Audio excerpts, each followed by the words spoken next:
Okay, so here we are for the first stewarding session of round one of the LMGT3 series.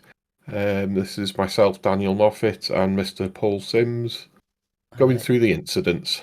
Yep, So, yeah, over to you, Paul. thank you. So the first incident we've got was right at the start of the race, and this was Boris Shekadev, and I think there's possibly an issue with the car numbers, so I'm going to try and use people's names instead because looking at the replay, it looks like you can have more than one number Yeah, in use at any one time. So we're just going to stick with the names. Anyway, if I play this in real time, yep, you see it's right at the start of the race.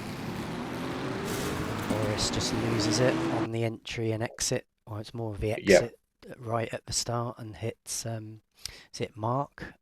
yeah, Mr. Martin. Mr. Martin, that's right. Um, in itself, it's a fairly minor tap, but it does Yeah, disadvantage Mr. Martin. And yeah, I think Boris had the opportunity to just lift slightly and let him back past, but chose not to. I'll just run it on a bit further because I don't think there's any point where he lets him back past. yeah, Um, so this season we've moved to, well, this is the first LMU season, but we've moved generally to time penalties. yeah, So rather than getting penalty points and building them up, we now have time penalties. So the minimum penalty we can um, apply for a, a avoidable incident. avoidable incident, that's the word I'm looking for, is Yeah, 10 seconds. yeah, So we'll look at it from a few more angles, but I think it's fairly clear cut. yeah. He The just got car the back behind. end out when he punched it at the start, and Yeah, just I don't know if we can get unfortunately, a better angle really, because I can do a free roam, but it won't let me zoom out. yeah, Right, so the second incident we've got is the driver from the first incident, Shekhardjev, and the other one is it Angeloni? Angelo and he, yes. Yeah, who's just behind here. So if we play this in real time from a trackside camera, you'll see it goes for an overtake and there's very minor touching on the exit. I don't Yeah, feel that is really a push to pass. I think there was room there. yeah, He'd yeah, left yeah, left the door open. We'll just look at it from Boris's perspective from the in yeah. car.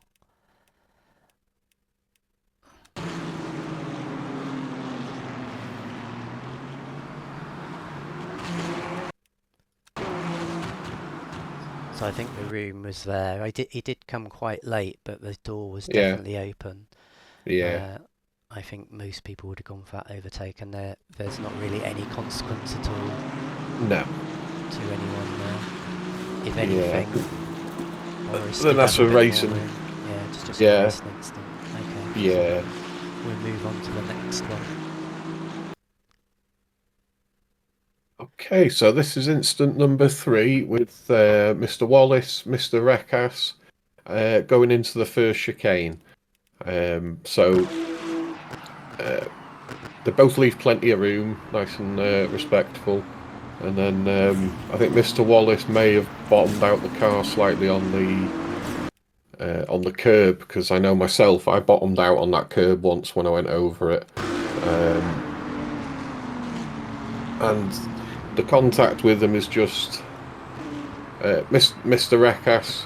I mean, I imagine Mr. Wallace probably thought it looked clear on the radar at this point, and Yeah, then Mr. Reckas just that slight touch made it hard for both cars to keep turning for the corner. So I I, I can't say either of them are at fault personally no, I for going wide.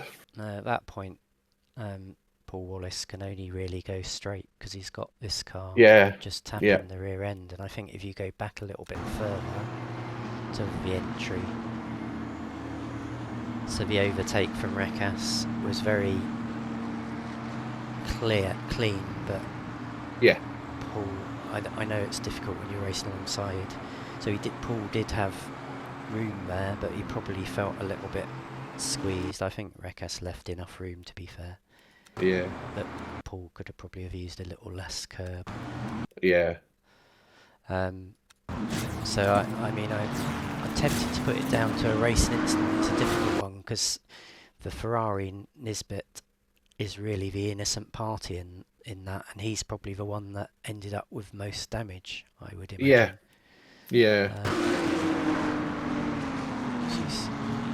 See I mean, at real time, Paul comes off it quite hard into that yeah. Ferrari. Yeah. But I don't think there's anything he could have done about it. But I don't think there's really fault as such there. It's just first lap, a lot of cars together going into the first chicane.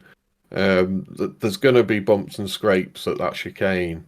yeah, all them I think it was choke points. Yeah. I think it was just an unfortunate racing incident. I think it'd be harsh to give a penalty. All right, we'll put it down as a Uh, racing incident.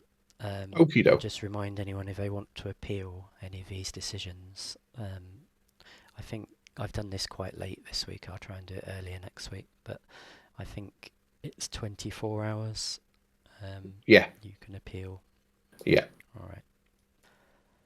Okay, so the next instant, Boris is involved again, and Dan Moffat, who's one of the stewards on this video. So what I'm going to do for this, I will show it here, just so you can see the instant we're talking about, and I will ask a secondary steward to have a look at it afterwards, because I don't want to make a ruling about it, because Dan's obviously potentially got a conflict of interest. So Yeah. Boris goes for this overtake here, goes in quite hot and goes quite wide, and hits Dan over this side. I think he could have left a bit more room and maybe kept a bit tighter, but ultimately it caused some contact, which may or may not have affected Dan's race. I think the damage model in LMU is quite severe, so even a minor tap like that can cause quite a bit of aero problems. But anyway, we'll leave it there. I will refer this to another steward to make a decision Yep. on. Oh. Some paused. Right. So this is now with Mr. Pacici and Mr. Griffett. Mr. Griffett is in the McLaren, and there's a little contact on the exit here.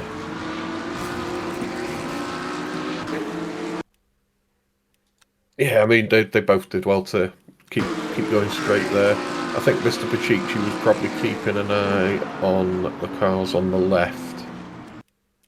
I think that's probably why he was staying fairly tight here, because he was going around the BMW. I do think that they both did pretty well.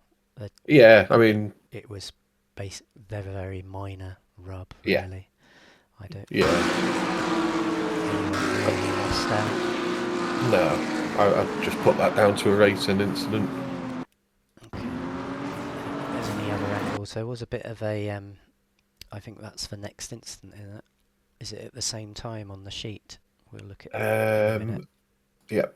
Yeah, so I think this one we put down to a racing instant. Yep.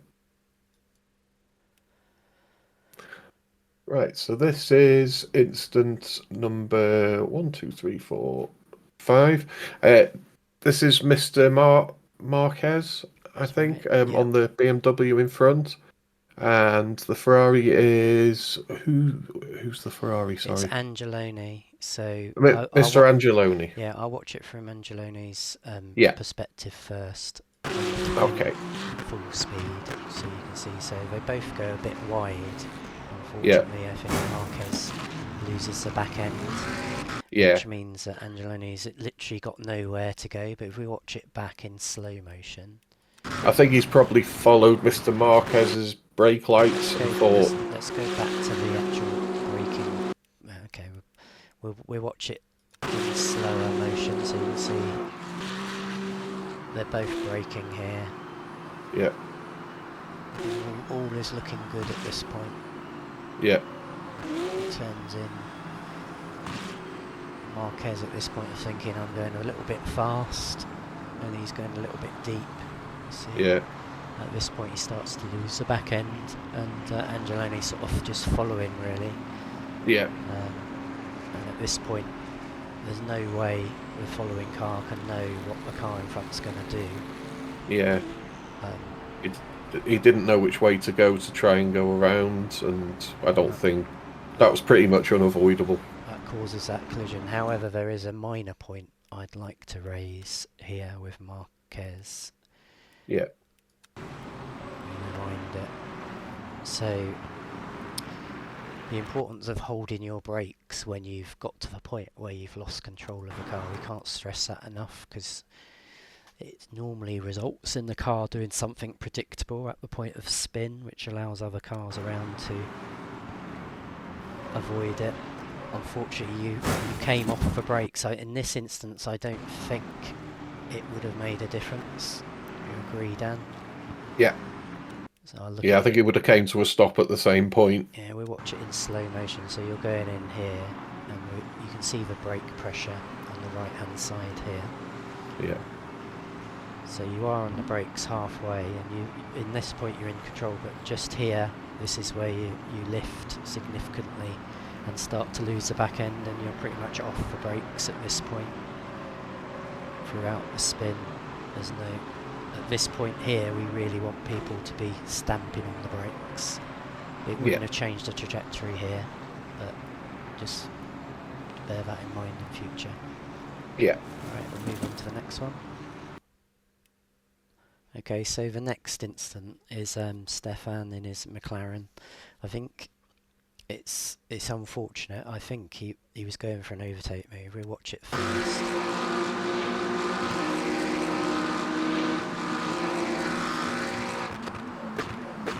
So you either missed your braking point or went a little bit too fast, and at this point you got out wide and lost the back end and ended up hitting the barrier.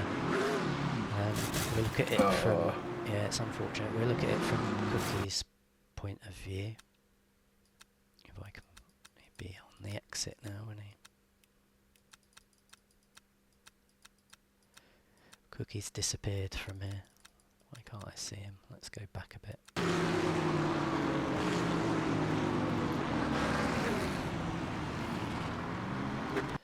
Right. Back a bit.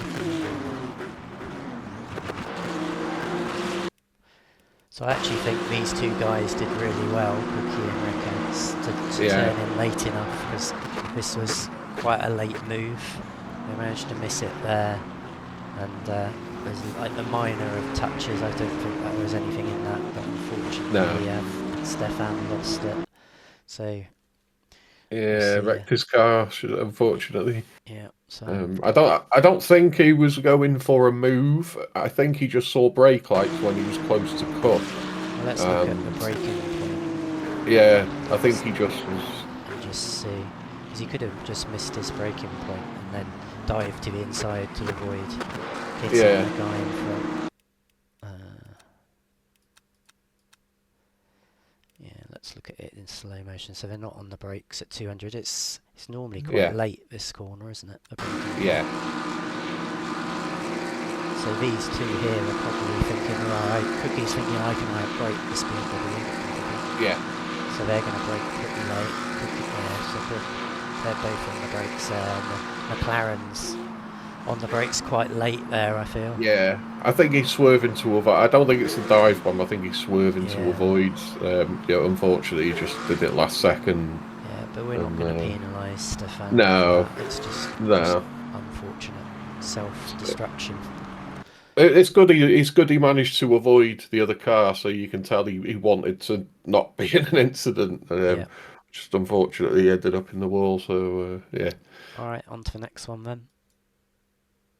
Okay, so that's all the incidents gone through now, and yeah, it's not too bad considering this is the first round, and most of the incidents are on the first chicane, which is probably the place that you would expect to have incidents on Le Mans. So yeah, that's it.